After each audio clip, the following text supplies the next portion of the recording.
Welcome back. 680 News senior business editor Mike Apple joining us now. Good morning to you, Mike. Hey, Faiza, how you doing? I'm good. Let's talk a little bit about the images we've seen out of New York City and that historic flooding now. Do we know what impact that has on the financial capital of the world?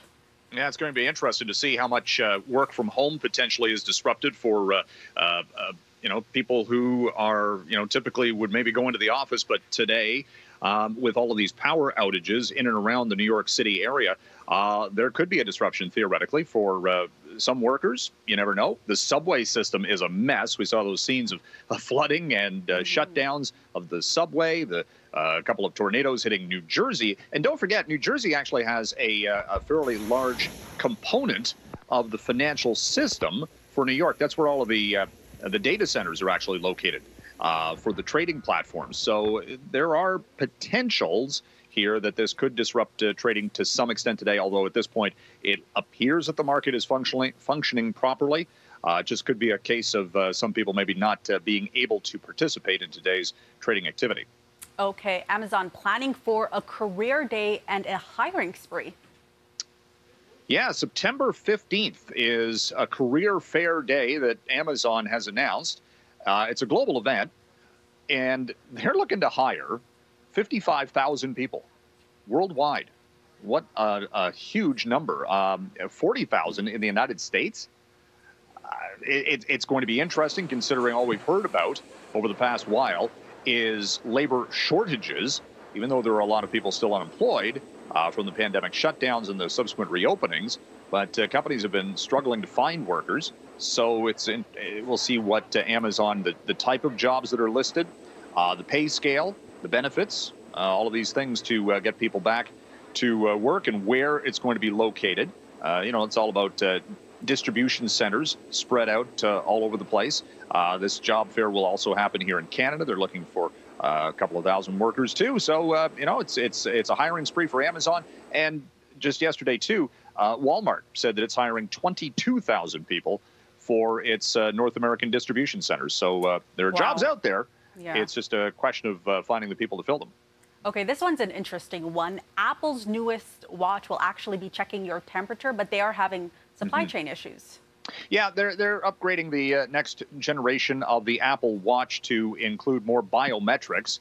What have we been looking at here over the course of the pandemic? You go into some stores and they check your temperature.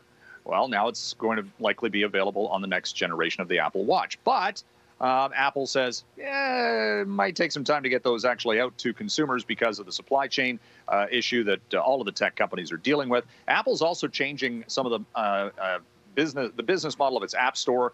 Regulators have said, whoa, you're charging a 30% fee basically for app sales in some cases. They're putting that out to third parties now and trying to appease the regulators and not get any pushback on that front. They're still going to make lots of money from their app platforms. Okay, and speaking of supply chain issues, Tesla also having issues and perhaps a delay in the release of Roadster won't be for sale until about 2023. Yeah, this is a two-seat car that Tesla's had in development for a couple of years now. It's, we don't see a lot of, convertibles on the streets. It won't be a 5-speed, unfortunately. I want a 5-speed. Sorry, I'm old school. I like shifting gears. Anyway, no. That face said it all. Yeah, the Tesla Roadster is now delayed until 2023 again. Elon Musk not immune to having issues with getting parts for all of the high-tech cars that he builds. Okay, another delay. I feel like we're just talking about delays and pushing dates back. Another delay. As Marvin the Martian used to say on the Bugs Bunny cartoons. Waiting for the shattering kaboom. Anyway, it's before your time. The latest Top Gun movie got a need for speed. Not going to get that. Flying into the danger zone, take my breath away, whatever cliche you want to take from the original Top Gun. Paramount delaying Top Gun 2 Maverick until now.